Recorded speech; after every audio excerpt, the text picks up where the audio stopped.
E que vocês dessem um aplauso ao Senhor pela vida desses músicos abençoados. É uma bênção poder andar junto com cada um de vocês, né? Poder dividir as tarefas do reino, ter com quem contar a cada momento. Então, eu sou muito feliz pela equipe que Deus tem, nos dado, e eu creio vai aumentar, vai crescer, Deus vai trazer muitas pessoas para contribuir, né, com esse serviço do reino, amém? Você que está aqui, que ainda não faz parte dessa equipe, você que está assistindo essa mensagem, que ainda não faz parte dessa equipe, né, creia que esse chamado vai alcançar você, amém? Queridos, gostaria de ler um texto antes de nós iniciarmos a mensagem, que está lá no livro de Êxodo, capítulo 34, versículo 28. Nesse texto, né, fala um pouquinho sobre Moisés, um grande homem de Deus, talvez uma das maiores figuras, né, da Bíblia, a ponto de o próprio Moisés, em alguns momentos, falar, né, que Deus levantaria um outro líder, um outro homem parecido com ele. E quando ele falava isso, ele falava a respeito de Jesus, né, para você ter noção da grandeza desse homem, né, dentro do contexto divino, dentro de um contexto ministerial. Moisés teve grandes experiências, né? Uma das experiências que Moisés teve, na verdade, foram em dois momentos. Ele ficou na presença do Senhor, né, por 40 dias, né, em jejum, e eu estou usando esse texto justamente para desafiar o teu coração. Se você ainda não está jejuando junto conosco, nós fizemos um propósito de jejuar por 21 dias, né, do dia 4 de janeiro ao dia 25 de janeiro, e talvez você não pegou o recado, né? De repente não pegou no começo, daí decidiu não fazer, ou, né, achou que 21 dias seriam muito. E, né, eu estou aqui, queridos, falta uma semana, exatamente uma semana ainda, são mais 7 dias de jejum, e eu estou renovando esse desafio para você. Você pode terminar pelo menos essa semana junto conosco, né? E se você está firme, glória a Deus pela tua vida, eu creio que, né, grandes, né, conquistas virão esse ano, e você tem parte nessas conquistas, né, pelo fato de estar, né, andando junto conosco nos desafios que Deus tem nos dado. Esse texto diz o seguinte: Moisés ficou ali com o Senhor 40 dias e 40 noites, sem comer pão e sem beber água, e escreveu nas tábuas as palavras da aliança, os 10 mandamentos. Ao descer do monte Sinai com as tábuas da aliança nas mãos, Moisés não sabia que o seu rosto resplandecia por ter conversado com o Senhor. É uma experiência tremenda, queridos. É admirável. Eu começo a imaginar como que foi essa experiência que Moisés teve. É tremendo pelo fato de ele suportar esse jejum de 40 dias, sem comer e sem beber. É tremendo porque ele recebeu revelações profundas da parte de Deus, ele ouviu, né, ele viu o próprio Deus, né, a ponto dos 10 mandamentos serem ali, né, dados por Deus. É tremendo porque quando ele desce desse monte, o seu rosto resplandecia, né? A glória do Senhor estava sobre ele. É por isso que nós jejuamos, porque nós queremos mais do Senhor, é porque nós cremos que quando estamos na presença do Senhor há revelação profunda, profética, que pode transformar a nossa vida, pode transformar a vida de muitas pessoas, e é especialmente porque nós desejamos que a glória do Senhor resplandeça sobre as nossas vidas, amém? Então, para cumprir, né, esse chamado que Deus tem nos dado de ser sal nessa terra, de ser luz nesse mundo, nós precisamos ser disciplinados. Nós precisamos não fazer apenas quando, né, colocamos um desafio aqui como igreja, mas sinta-se à vontade, queridos, para, né, durante o ano todo você estar estabelecendo alguns desafios pessoais para você orar, para você ler, para você jejuar. Amém?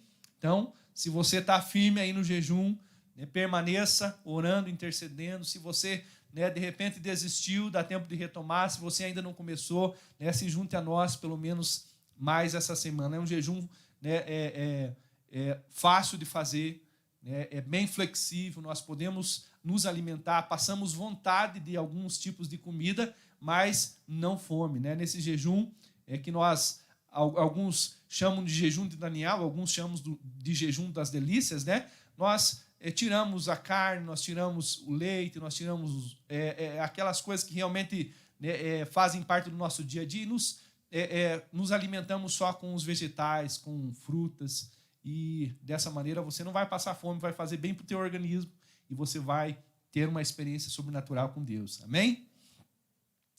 Eu estou muito feliz, queridos. A semana passada eu não estive aqui, mas eu creio Deus, né, ministrou a vida de cada um que esteve aqui poderosamente, através da vida do João, da Bruna, né? E nós vamos viver um ano sobrenatural em nome de Jesus. Antes de eu iniciar de fato na mensagem, gostaria de lembrar a vocês que dia 2 de fevereiro nós iniciamos um curso que se chama Atitudes, né? E nós vamos falar, como o próprio nome diz, sobre atitudes. Se você, né, se você não percebeu ainda, dá uma olhadinha para cá. Nós temos um tema para vivermos esse ano. Deus está nos conduzindo a viver um ano de atitudes. E esse curso, né, ele fala sobre 10 tipos de atitudes. São 10 aulas, 10 terças-feiras. E eu gostaria muito, querido, que você estivesse aqui. Todos vocês que estão em casa nos assistindo, estivessem, né, participando junto conosco. É um tempo realmente para nós vivermos acima da média. O curso se chama Atitudes para uma Vida Acima da Média. E sabe só de quem depende isso, queridos? De você. De você. Atitudes, eu não posso tomar atitudes, especialmente atitudes espirituais e algumas específicas, eu não posso tomar atitudes por vocês.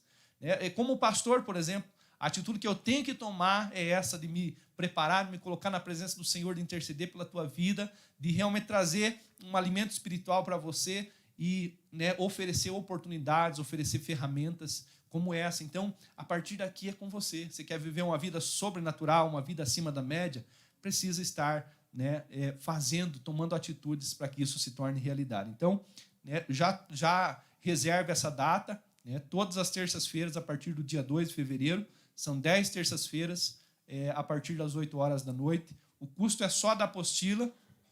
Eu tinha anunciado esse custo de R$10, ficou um pouquinho mais caro, é bastante para impressão, né? São 75 páginas, mais capa, né? E então vai ficar em torno de R$15. Vai aumentar, vai subir esse preço, mas nós vamos repassar só o custo da apostila, é o único custo que você vai ter e vai ser tremendo, amém? Então anime o teu coração, anime o coração de quem, né, mora com você, dos teus amigos, conhecidos, para estarem aqui junto conosco. Não é só para quem é da igreja, né? Você pode estender esse convite para quem quiser, amém? Lá nós vamos falar sobre atitudes, né, espirituais, que é o carro-chefe da nossa vida com Deus, mas nós vamos falar sobre atitudes com relação à saúde, atitudes em relação à vida financeira, atitudes em relação ao futuro. Isso é importante demais. Nós não estamos andando, né, na direção do futuro. Como que vai ser o nosso futuro? Se nós continuarmos exatamente como estamos andando, com as mesmas atitudes, não dá nem mesmo para ter expectativa de um futuro diferente. Mas se nós ajustarmos as nossas atitudes, pensando no futuro, nosso futuro vai ser diferente. Lá vai ter atitudes, nós vamos falar sobre atitudes ministeriais, nós vamos falar também sobre atitudes de mudança, né? São assuntos tremendos, amém? Atitudes familiares, são realmente atitudes chaves para nós vivermos uma vida acima da média. Nessa noite, eu creio, queridos, que nós vamos, né, tomar decisões importantes. Cada um de nós, de forma particular, cada um vai ter, né, a sua medida de ministração. Às vezes nós achamos que Deus padroniza as coisas, que a mesma coisa que Ele fala comigo, Ele fala com você. Queridos, é diferente, né? Isso tem algumas razões para ser diferente, porque alguns estão com o coração aberto, alguns um pouco mais resistente, alguns têm mais fé, outros menos fé, alguns estão receptivos à mensagem, outros não, alguns estão prestando atenção, outros não, né? Então, eu creio que Deus vai falar de acordo com o que você precisa e cada um que está aqui, que está em casa, vai realmente receber o que Deus quer fazer na sua vida. O nome da mensagem é Decisões Definem Destinos. Você crê nisso? Decisões definem destinos ou não definem? Queridos, isso é mais claro que o sol do meio-dia. Isso é mais claro que o sol do meio-dia. É certo que sim, que decisões definem o nosso destino. Algumas coisas que eu e você estamos vivendo, talvez não foram decisões nossas. Isso é claro, nós vivemos em comunidade, nós vivemos em família. Algumas coisas que eu vivo hoje são resultados da decisão dos meus pais, das pessoas que me cercaram enquanto eu crescia, na fase da minha infância, na fase da minha adolescência. Mas depois que eu assumi, né, a direção da minha vida, que eu me tornei aquele que toma decisões por mim, eu também me tornei responsável pelo meu destino. Algumas coisas eu já mudei, algumas estão em processo de mudança e algumas coisas eu estou determinando, né, estão começando agora a partir das minhas decisões. Amém, queridos? Então, nós precisamos, para tomar decisões corretas, antes de tudo, nós precisamos saber que destino nós queremos. Porque são baseados nessas decisões que nós vamos, né, nos mover ou para a direita, ou para a esquerda, ou para frente, ou para trás. E é a partir dessas decisões que nós vamos, né, definir o nosso destino. É fácil você compreender, queridos, né, para os pais.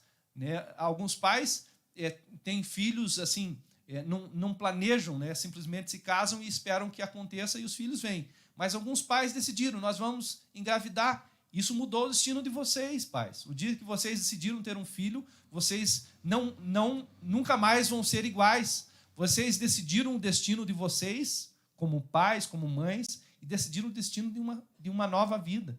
O dia que eu me casei, que eu decidi me casar com a Vilma, eu mudei o meu destino. A Bíblia diz que agora não são mais dois, mas um só.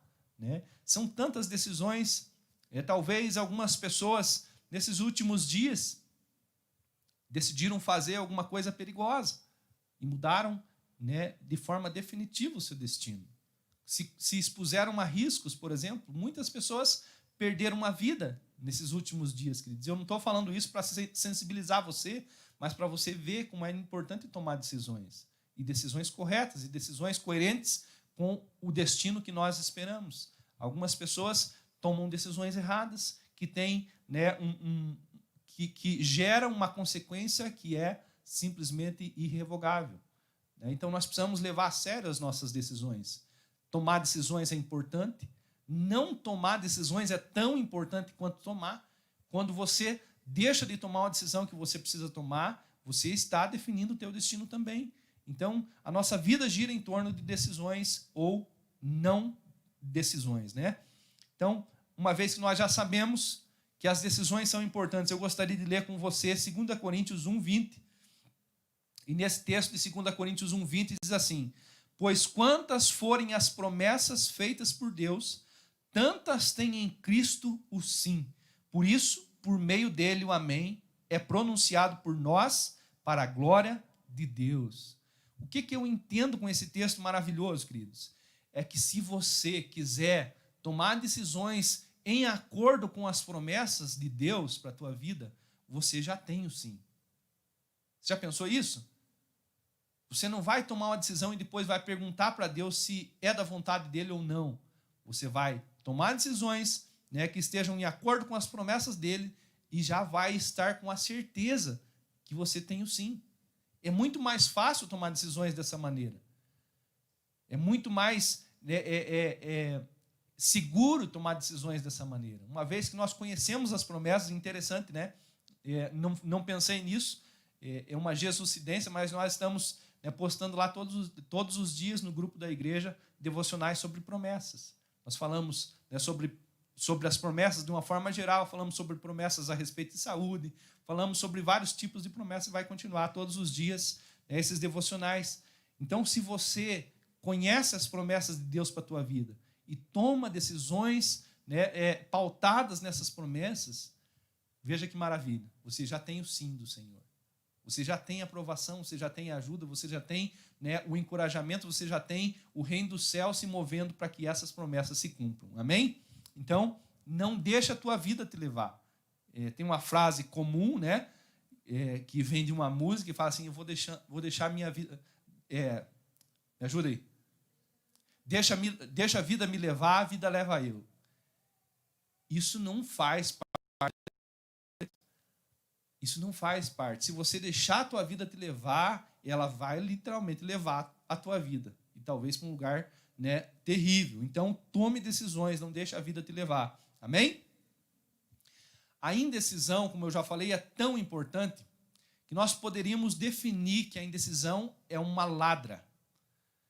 Ela rouba, querido. Rouba coisas importantes demais. Sabe como?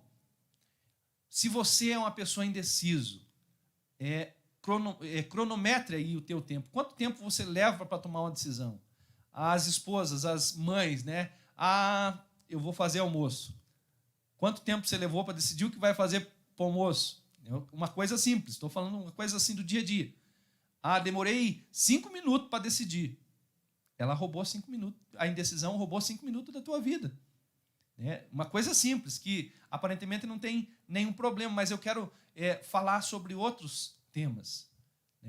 Quanto tempo você levou para decidir se ia se consagrar, que ia consagrar esse ano a Deus, que você ia jejuar, que você ia orar, que você ia ler a Bíblia?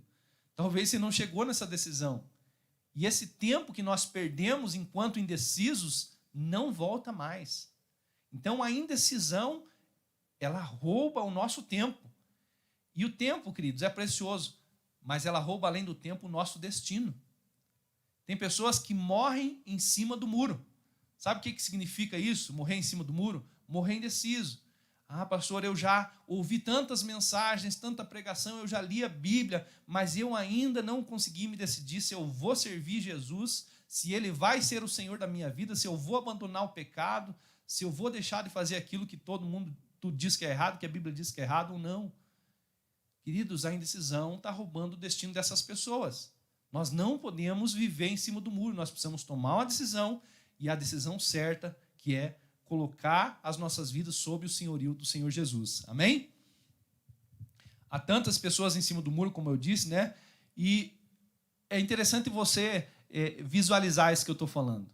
Uma pessoa em cima do muro, de um lado Deus está lá, tentando mostrar para ela a verdade, a vida. A Bíblia diz, conhecereis a verdade vos libertará. Então, de um lado do muro, Deus está lá, né? Usando pessoas, usando vários instrumentos para mostrar a verdade para essa pessoa, para ela tomar a decisão certa. Mas do outro lado do muro, há uma legião de demônios, há uma legião de forças do mal, tentando convencer ela para tomar uma decisão a favor do inferno e contra ela. E nós, talvez nós nos encaixamos nessa situação, muitas vezes, estamos lá, indecisos. E enquanto indecisos, o tempo passa. E nós corremos o risco de perder o nosso destino ou perder o nosso tempo por não tomar a decisão certa, E eu queria que você lesse comigo o texto de 1 Reis, capítulo 18, versículo 21. Nesse texto de 1 Reis 18, 21, nós vemos um profeta, o profeta Elias, se dirigindo ao povo. E imagine que o profeta Elias está aqui hoje e ele faz um desafio, ele faz uma proposta para esse povo. Ele diz assim: até quando vocês vão oscilar entre duas opiniões? Até quando vocês vão oscilar entre dois pensamentos? E ele acrescenta: se o Senhor é Deus, sigam-no, mas se Baal é Deus, sigam-no. O povo, porém, nada respondeu. Todos os dias, queridos, todos os dias, de alguma maneira, Deus tem se apresentado para nós, dizendo: você precisa tomar essa decisão. E sabe qual que é o maior problema? Muitas vezes nós não ouvimos a voz de Deus, mas muitas vezes nós nos comportamos como esse povo, não respondemos nada. O que significa não responder nada? Não tomar decisão, ignorar a voz de Deus, ignorar os alertas, ignorar os convites, ignorar a direção que Deus está nos dando, E eu queria que você perguntasse para você mesmo. São tantas vezes que Deus tem se manifestado a nós. Às vezes você está lá ouvindo um louvor e Deus fala com você. Comigo isso acontece muito. Às vezes eu estou orando, às vezes estou lendo Bíblia, às vezes estou ouvindo uma mensagem, às vezes estou conversando. Deus fala muito através das minhas filhas, enquanto eu estou aconselhando elas, estou falando sobre a palavra de Deus para elas. Deus fala muito comigo, queridos. E são nessas horas que eu tomo decisões importantíssimas.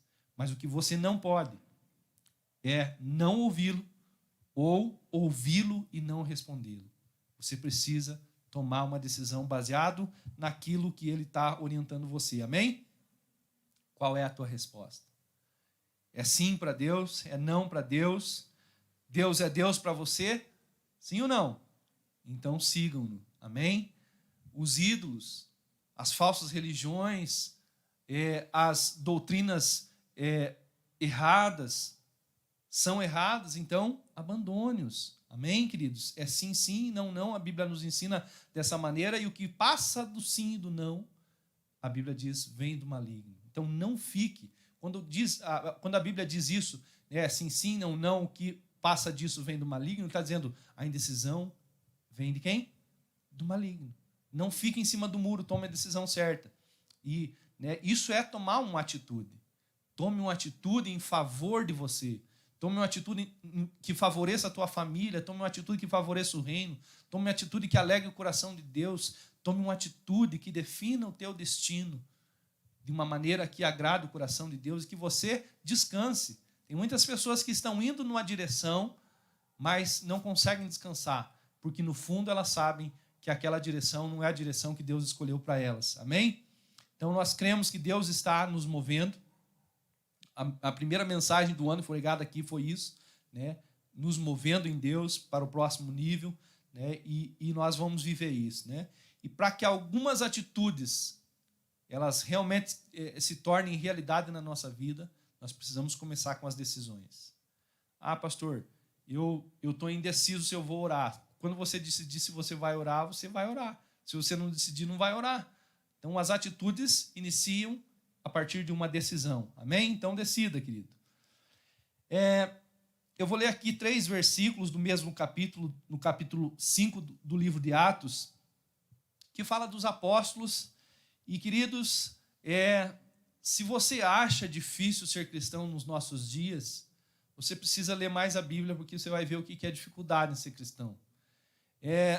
Esses apóstolos que andaram com Jesus, esses cristãos, os primeiros cristãos que andaram com Jesus, enfrentaram grandes tribulações, enfrentaram perseguição, e eles foram os que nos ensinam, que nos inspiram a tomar decisões certas.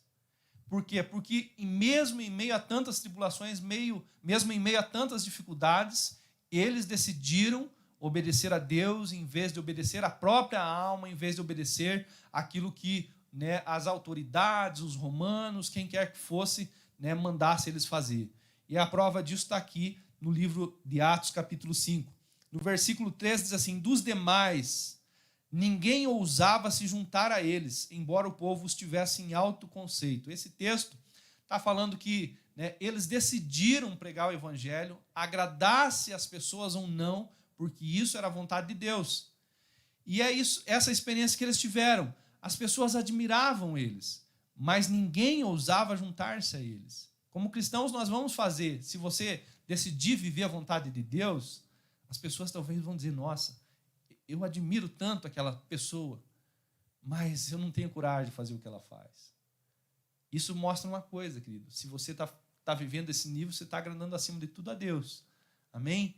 E eu quero usar esse contexto para dizer para você, mesmo que ninguém queira se juntar a você, continue priorizando agradar o coração de Deus. No versículo 18, diz assim, por isso, mandaram prender os apóstolos, colocando-os numa prisão pública. Mesmo que ninguém acompanhe vocês, mesmo que ainda você seja perseguido, decida fazer a vontade de Deus. Amém? E no versículo 28 e 29 diz assim, agora, ali num diálogo entre as autoridades e os discípulos, demos ordens expressas a vocês para que não ensinassem nesse nome. Todavia, vocês encheram Jerusalém com a sua doutrina e nos querem tornar culpados do sangue desse homem. Pedro e os outros apóstolos responderam. E que essa seja a nossa resposta. É preciso obedecer antes a Deus do que aos homens. É incrível, queridos, que nós usamos essa declaração quando nós queremos fazer nossa vontade. Quando você está ali, talvez, numa situação em que fazer a vontade de Deus favorece o que você pensa, você diz, não, para aí, pastor. Eu tenho que fazer a vontade de Deus. Mas quando a gente está diante de uma situação que fazer a vontade de Deus tem um alto custo, muitas vezes a gente esquece desse texto, queridos. Nós precisamos tomar uma decisão de, em todos os momentos da nossa vida, colocar a vontade de Deus em primeiro lugar. Amém? Que você use essa declaração dos apóstolos não para falar para os outros. Sabe quem que precisa ouvir essa declaração? Você mesmo. Diga para você, eu decido obedecer antes a Deus do que aos homens. Essa foi a decisão que me trouxe aqui, queridos, que me trouxe aqui. É muito mais conveniente eu ser um cristão que só ouve mensagem, que só busca os meus próprios interesses, mas um dia Deus mostrou para mim que eu não poderia viver sozinho, que eu sou resultado, claro, acima de tudo, do sacrifício de Jesus. Mas alguém, uma pessoa, foi um instrumento de Deus para me levar até Jesus. E eu nunca mais quis ser apenas um cristão que se assenta para ouvir. Mas eu decidi colocar a vontade do Senhor em primeiro lugar. Essa semana ainda, eu vi rapidamente uma frase que falava, né, um pouquinho dessa... da maneira como as pessoas estão falando de chamado. Deixa eu usar aqui a palavra certa, tentar usar essa palavra certa. As pessoas romantizam muito o chamado. Quando eu falo romantizar, elas criam um ambiente para dizer, olha, eu fui chamado. Pastor, imagine eu perguntando para você, me fale sobre o teu chamado, quando você ouviu o teu chamado. Muitas pessoas vão dizer assim, eu estava lá no meu quarto e uma luz encheu o quarto e uma voz, né, ecoou no meu coração e Deus apareceu e uns 10, 15 anjos junto com ele e Deus falou sobre o meu chamado. Precisa ser assim para ser chamado, querido? Romantize menos o chamado de Deus. Se você ler na Bíblia, Mateus 28, 19, ide e fazer discípulos, você já foi chamado. Não precisa mais aparecer anjo para você. Não precisa mais uma voz audível falar com você. Não precisa mais uma luz como a que o apóstolo Paulo teve a caminho de Damasco, cegar você e ficar cego por 3 dias. Se você leu Mateus 28, 19 e descobriu que está escrito lá, ide e fazer discípulos, você já foi chamado. Se você não leu, mas ouviu uma mensagem que fala sobre isso, você já foi chamado. Não precisa romantizar. Nós somos chamados. Amém? Então decida, acima de tudo, né, definir o teu destino, pautado nas verdades da palavra de Deus. E uma coisa interessante, tome nota disso. Quanto mais difícil a decisão, mais importante ela é. E o que nós fazemos? Quanto mais difícil a decisão, mais nós empurramos com a barriga. Quanto mais difícil a decisão, mais urgente ela é. Mas quanto mais, naturalmente nós fazemos isso, quanto mais difícil ela é, nós mais demoramos para tomar ela. Nós precisamos inverter isso, amém? Gênesis capítulo 41, versículo 32. Vamos ver?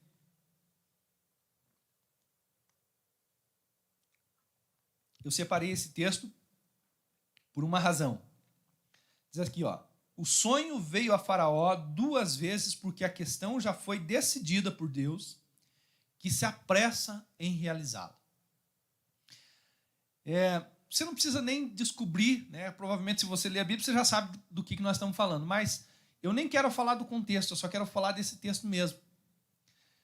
Diz aqui, o sonho veio a Faraó 2 vezes porque a questão já foi decidida por Deus, que se apressa em realizá-la. Eu quero que você preste atenção, quando você estiver lendo a Bíblia, que em vários momentos há uma repetição de palavras. Igualzinho eu e você, pai e mãe, fazemos com os nossos filhos quando a questão é séria. Nicole, Nicole, Sara, Sara, Vilma, Vilma. Você percebe que quando você está bravo, quando a questão é séria, você repete palavras? Deus usa o mesmo recurso, e esse recurso na linguagem, esse mesmo recurso na língua portuguesa se chama pleonasmo. Eu não sou professor de português, mas provavelmente você vai lembrar de uma aula que você aprendeu sobre isso. E Deus usa isso. Deus usa isso. Você vai ver em vários momentos na Bíblia Deus falando dessa maneira, usando esse recurso. E sabe por que eu estou falando isso, queridos? Porque eu vou ser um pouco mais ousado. Tem coisas que Deus já falou não apenas 2, 3 vezes. Ele já falou 10, 15, 20, 100 vezes. Tem coisas que Deus fala todo dia comigo, com você. Sabe por quê? Porque a questão é séria. Porque Deus já tomou uma decisão a respeito da nossa vida. Mas Ele está esperando que eu e você tomemos uma decisão coerente com a dele. Faraó não era crente. Faraó não era cristão. Mas Deus deu um sonho 2 vezes. É o sonho das vacas gordas, das vacas magras. É o sonho das espigas, né, cheias, das espigas mirradas. Deus deu o sonho duplicado para ele entender que a questão era séria, que a questão era urgente e que Deus já tinha tomado uma decisão. Se você demorar para tomar a tua decisão, será que Deus vai mudar por causa disso? Deus não muda, queridos. Deus é o mesmo ontem, hoje e eternamente. Então, nós usamos algumas coisas que funcionam humanamente, do tipo, eu vou vencer a viúva pela canseira. Ela está falando já um monte de vezes, mas eu vou empurrando com a barriga, daqui um pouco ela esquece, ou ela se dá por vencida. Querido, isso não funciona com Deus. A palavra está dizendo, a questão já foi decidida. E ele se apressa em realizá-la. Se Deus aparecer para você e falar para você, olha, põe a tua casa em ordem, porque eu vou vir te buscar. Ele fez isso com o rei. E esse rei, né, não ponhou a sua casa em ordem.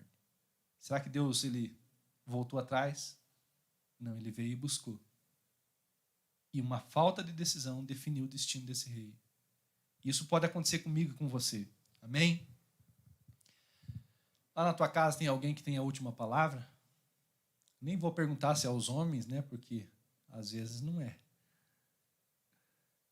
Mas e no reino dos céus? Tem alguém que tem a última palavra? Sim ou não? Lá em Provérbios 19, 21 diz assim, muitos são os planos do coração do homem, mas o que prevalece é o propósito do Senhor.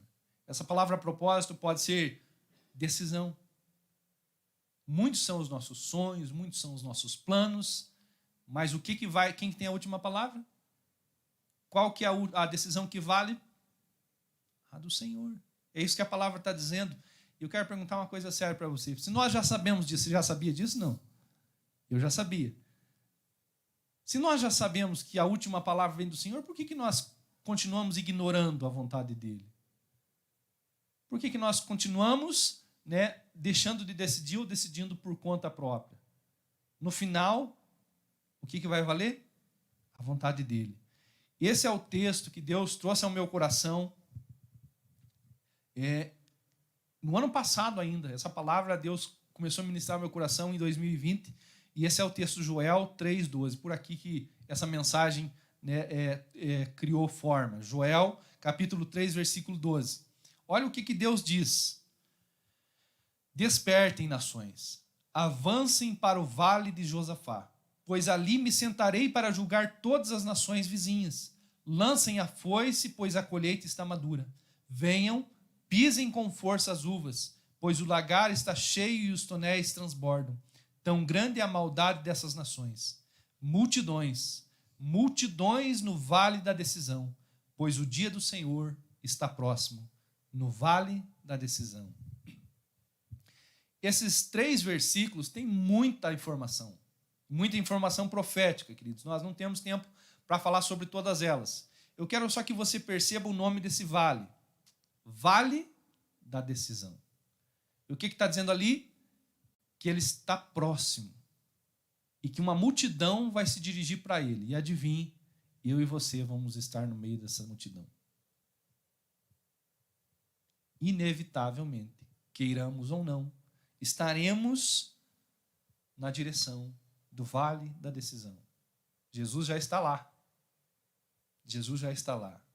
Né? Esse é um motivo a mais que eu quero dar para você tomar a decisão que defina o teu destino com a vontade de Deus, em coerência com a vontade de Deus. Porque inevitavelmente nós vamos passar pelo vale da decisão. O vale de Josafá significa a mesma coisa, é o mesmo significado. É o vale da decisão. Amém? Então, né, procure tomar as tuas decisões de forma que o teu destino, né, seja definido em coerência com a vontade de Deus. Eu não sou fruto do acaso. Você não é fruto do acaso. Você não nasceu por um acidente. Não é só o pai e a mãe que decidiu. Queridos, nós nunca podemos olhar para a nossa vida dessa maneira. Deus nos gerou.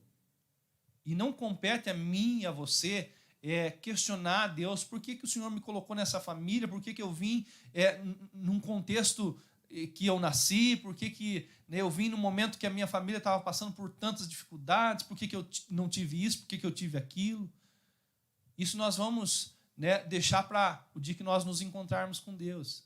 Eu queria que você percebesse que você não é fruto do acaso, como Tiago 1,18 diz, por sua decisão ele nos gerou. Cada um de nós tem a oportunidade de nascer duas vezes. A primeira vez é natural e a segunda vez de forma espiritual. As duas vezes Deus decidiu. As duas vezes. Eu nasci no dia 4 de maio de 1984. Por decisão de quem? De Deus. Você nasceu por decisão de Deus. Há pelo menos 16 anos atrás, eu nasci de novo como um cristão. Por decisão de Deus. Porque Ele gerou eu e você na sua palavra, como diz aqui. Por sua decisão, Ele nos gerou pela palavra da verdade, para que sejamos como que os primeiros frutos de tudo o que Ele criou.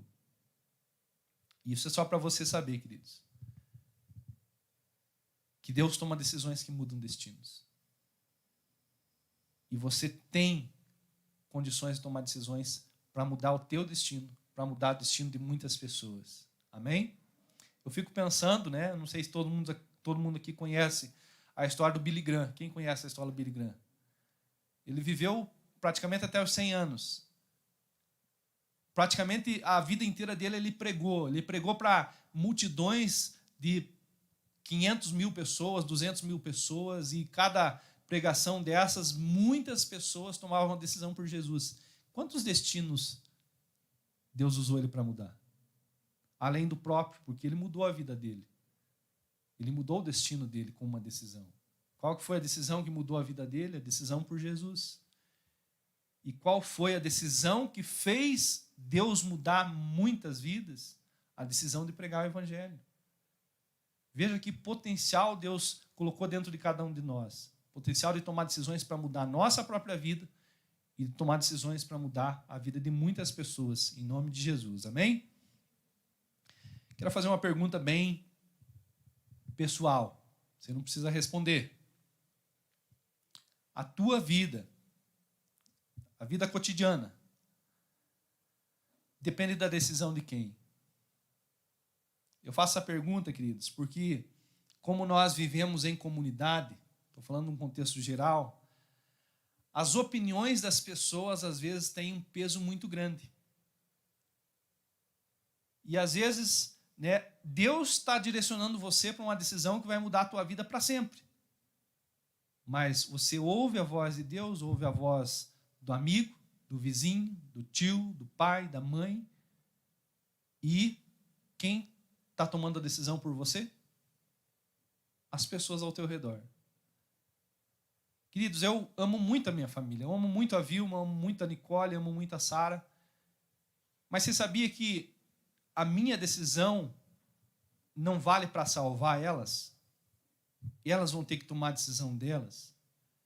E se eu não fosse cristão e não aconselhasse elas para entregar a sua vida para Jesus, e elas me ouvissem, talvez elas iam definir o destino delas eternamente longe de Deus. Quem é a pessoa que influencia as tuas decisões? Quem é, querido? Você precisa avaliar isso com muito rigor. Essa pessoa que influencia as tuas decisões precisa ser muito cristã. Mas muito, quando eu falo muito cristã, ela precisa ser, né, radical, para ser uma pessoa que vai levar você a tomar decisões baseadas na palavra de Deus. Caso contrário, você precisa deixar de ser influenciado por ela.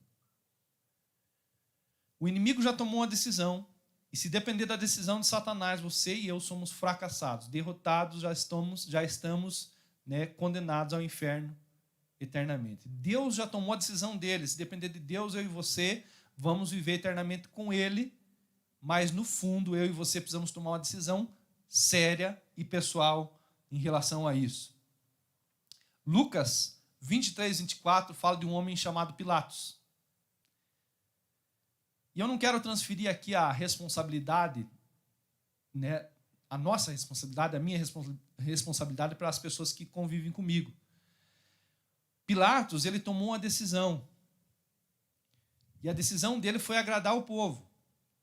E sabe o que aconteceu? Pilatos crucificou Jesus.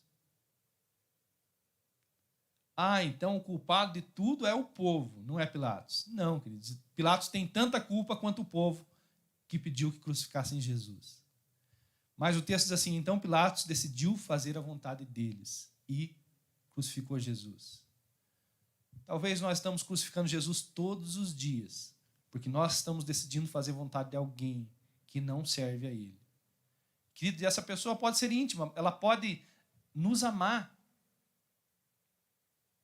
Ela pode nos amar de forma natural. Mas se ela não conhece o caminho da verdade, se ela não conhece a verdade, se ela não conhece Jesus, ela não deve nos conduzir. Deixa a palavra de Deus conduzir você, não tome decisão pela vontade dos outros. A não ser que você seja menor de idade e o teu pai e a tua mãe sejam cristãos de verdade. Mas, caso contrário, você precisa conhecer a Bíblia e tomar a tua decisão para você não viver o que Pilatos viveu a ponto de tomar uma decisão que crucificasse Jesus. Hebreus capítulo 12, versículo 17, fala de um outro homem, né, que morreu de forma trágica, que teve uma vida trágica. Tinha tudo para dar certo, mais tudo, querido. Mas, por decisão própria, jogou tudo no lixo. E esse homem se chamava Esaú. Se você conhece a história de Jacó e Esaú, você sabe que eles são irmãos gêmeos. Você sabe também que Esaú é o primogênito dos dois e que Esaú recebeu uma herança dobrada da parte do pai. Ele tinha a bênção paternal e isso significava muito, muito mesmo. Significava que ele ia governar sobre os irmãos dele, significava que ele ia ter muitos privilégios. Mas um dia, uma vontade da carne falou mais alto. Ele chegou em casa com fome, Jacó tinha preparado lá uma comidinha gostosa, e ele pediu um pouco da comida, e Jacó usou, né, de esperteza, falou, olha, eu te dou dessa comida se você me passar os direitos da tua primogenitura. E a frase que saiu da boca de Esaú, que me adianta essa bênção, que me adianta esse direito de primogenitura se eu estou morrendo de fome? É assim que a nossa alma funciona, ela pressiona você, ela está dizendo, você não consegue viver sem isso. Vícios, maus hábitos, dependência, codependência, pecados. A nossa alma, a nossa carne fala, você não consegue viver sem isso. O que adianta isso? O que adianta aquilo? O que adianta Deus? O que adianta ir para a igreja? O que adianta ler a palavra? O que adianta orar? O que adianta jejuar? E você fala, é mesmo, o que adianta tudo isso? Se eu vou morrer? E às vezes nós não pensamos que a nossa decisão pode ser irrevogável. Pense bem, querido. Vamos ler o texto? Hebreus 12, 17. Como vocês sabem, posteriormente, quando quis herdar a bênção, foi rejeitado e não teve como alterar a sua decisão, embora buscasse a bênção com lágrimas, com choro. Essa é a parte terrível. Que muitas decisões minhas e tuas são irrevogáveis. Mesmo que você chore, que você sapateie, que você role no chão, elas não vão poder ser alteradas. Então nós precisamos entender muito bem isso, que decisões definem destinos. A decisão de Esaú, impensada, definiu o destino dele. Olha, 3 passos para você tomar uma decisão. Primeiro, para você não errar na tua decisão, escolha honrar Deus com as tuas decisões. 1 Coríntios 10, 31 diz assim, assim quer vocês comam, bebam ou façam qualquer outra coisa, façam tudo para a glória de Deus. Se você decidir fazer tudo para a glória de Deus, a chance de você tomar a decisão errada vai ser mínima. Mínima. Mas se nós tomarmos decisões para fazer a nossa vontade, os riscos se tornam enormes. O segundo, use a sabedoria que Deus dá a você no lugar da esperteza. Tem um ditado que fala que, né, o mundo é dos espertos. Mas esse é um ditado que é conectado com esse que diz que o céu é dos escolhidos. O céu é dos santificados. Os céus são dos obedientes. Os céus são das pessoas que tomam decisões baseadas na palavra de Deus. O mundo é dos espertos? Possivelmente. Mas quando você pensar em agir com esperteza, pense que o custo pode ser muito alto. Prefira tomar decisões usando a sabedoria que Deus dá a você. Tiago 1,5. Se alguém de vocês tem falta de sabedoria, peça a Deus, que a todos dá livremente de boa vontade, e lhe serão concedidas. E o terceiro conselho é: não tenha vergonha de procurar ajuda. Provérbios 15:22 diz assim: os planos fracassam por falta de conselho, mas são bem-sucedidos quando há muitos conselheiros. E, vale acrescentar algo: não é qualquer conselheiro, não é qualquer conselho. Mas se está na dúvida, busque esclarecer a tua dúvida. Então, escolha sempre honrar a Deus com as tuas decisões, use a sabedoria de Deus para tomar decisões, e se tiver difícil tomar decisão, busque um conselho em alguém que realmente tenha condições de fazer isso. Eu quero dar aqui para vocês, queridos, um motivo de inspiração para tomar decisões. A primeira decisão que eu gostaria que vocês se baseassem para tomar as decisões de vocês, é a decisão do filho pródigo. Quem conhece a história do filho pródigo? Ele errou ou não? Errou. E isso nos torna parecido com ele. Mas um dia, longe da casa do pai, passando necessidade, apuros, ele tomou uma decisão. Voltar para Deus. Voltar para o pai. Pedir perdão. Essa é uma decisão que precisa nos inspirar, porque muitas pessoas nem perceberam ainda, mas estão longe da casa do pai. Muitas pessoas nem perceberam, mas estão longe do pai. E quando elas perceberem, elas precisam tomar a decisão como a do filho pródigo. Lucas 15:18, levantar-me-ei, irei ter com meu pai e dir-lhe-ei: Pai, pequei contra o céu e diante de ti. E decidindo voltar. Amém?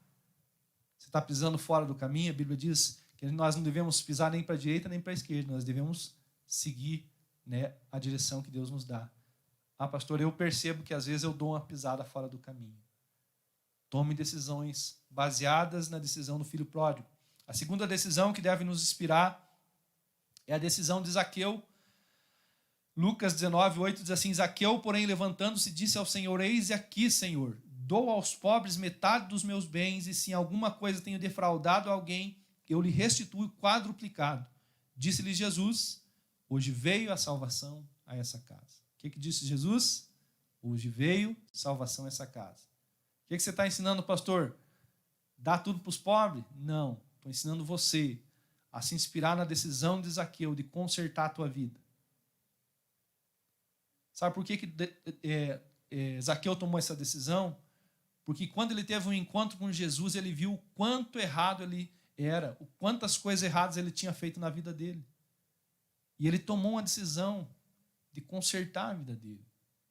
Amém, queridos? De corrigir as coisas erradas que ele fez. Tem coisas que talvez você não consiga, mas tem muitas coisas que ainda dá tempo de corrigir. Amém? A terceira história que deve nos inspirar nas nossas tomadas de decisões está lá em Josué 24:15, e fala justamente de Josué. Diz assim: se porém não lhes agrada servir ao Senhor, escolham hoje a quem irão servir, se aos deuses que os seus antepassados serviram além do Eufrates, ou aos deuses dos amorreus em cuja terra vocês estão vivendo. Mas eu e a minha família serviremos ao Senhor. Decida, querido. Você tem filho, você tem filha, você tem marido, você tem esposa, você tem mãe, você tem pai. Declare a tua decisão. Não importa, não vá com a maioria, pelo amor de Deus. Tem muitas pessoas que não tomam a decisão por Jesus porque a maioria perto delas não tomou a decisão por Jesus. E se a maioria for para o inferno, nós vamos juntos, queridos. Decida como Josué: eu e a minha casa, eu e a minha família serviremos ao Senhor. Amém? Outra história que deve nos inspirar.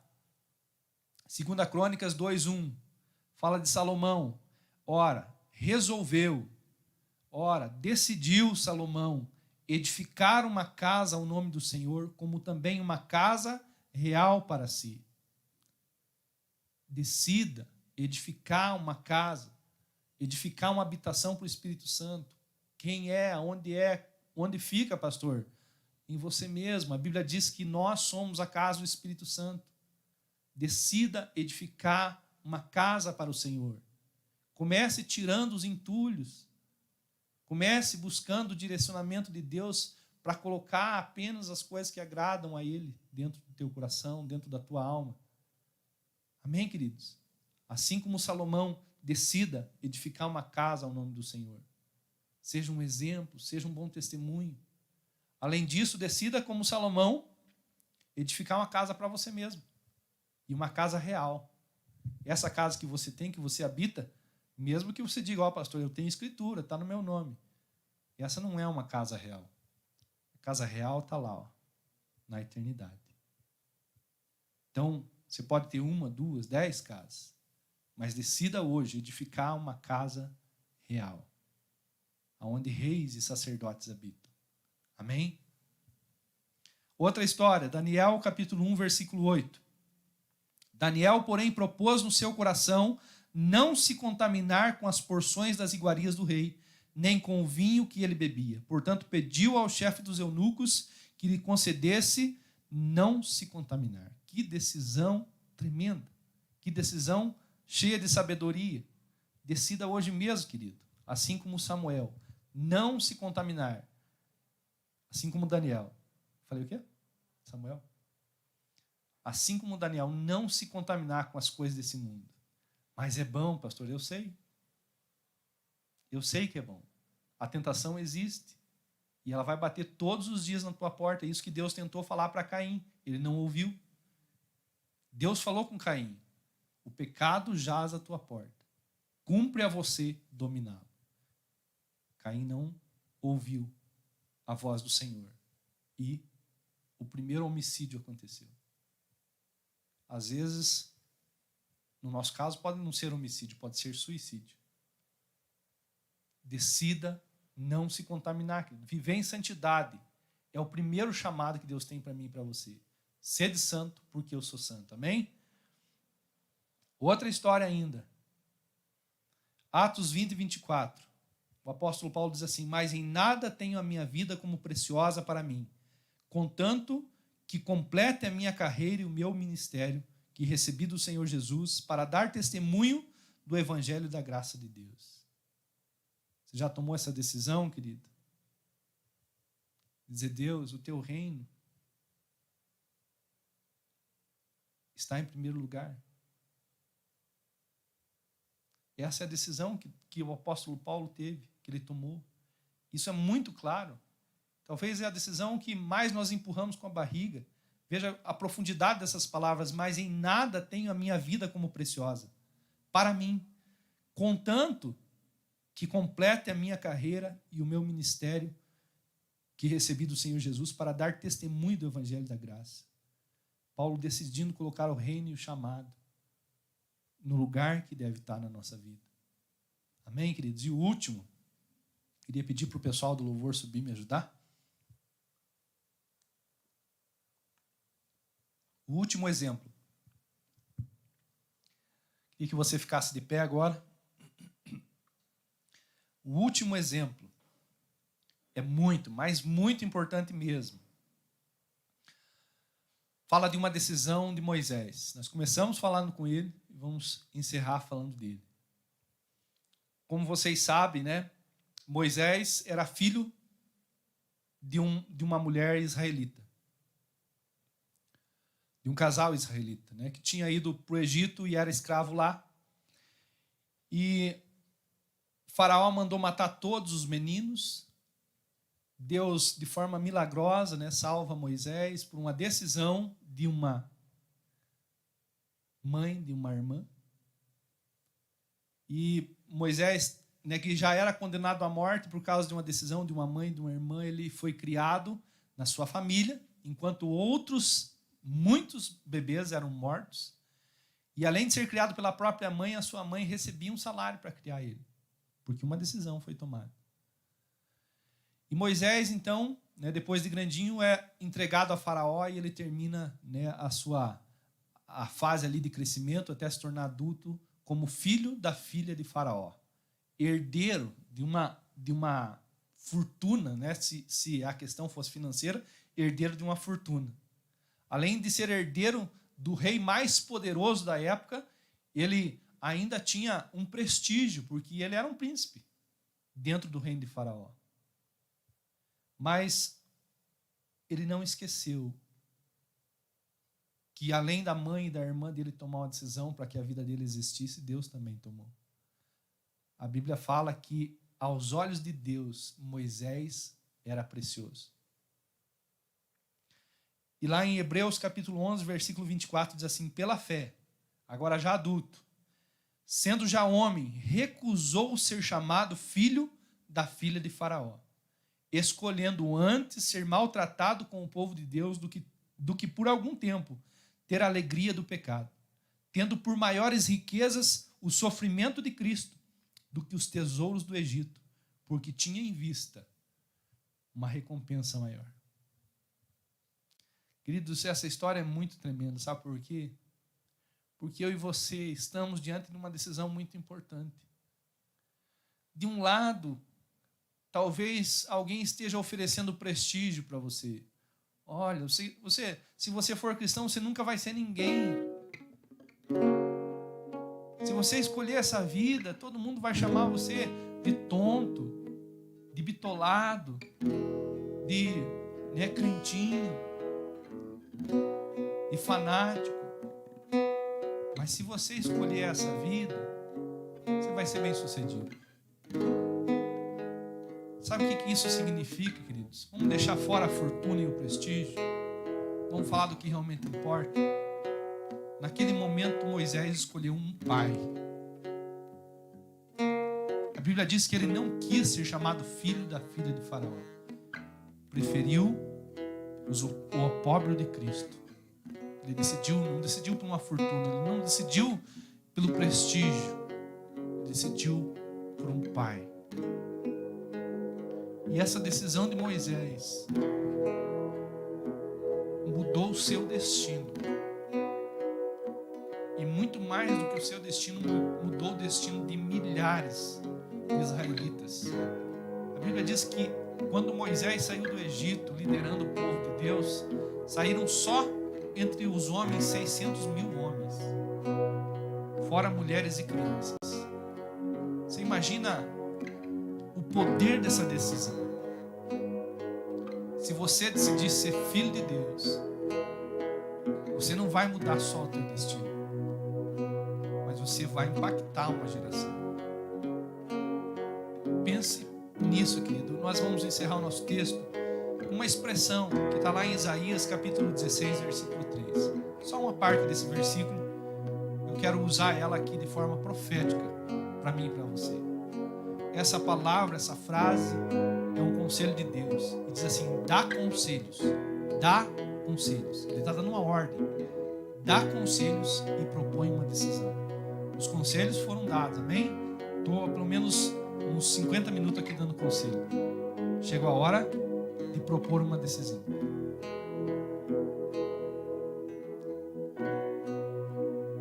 Quem você vai escolher como pai? Feche os teus olhos.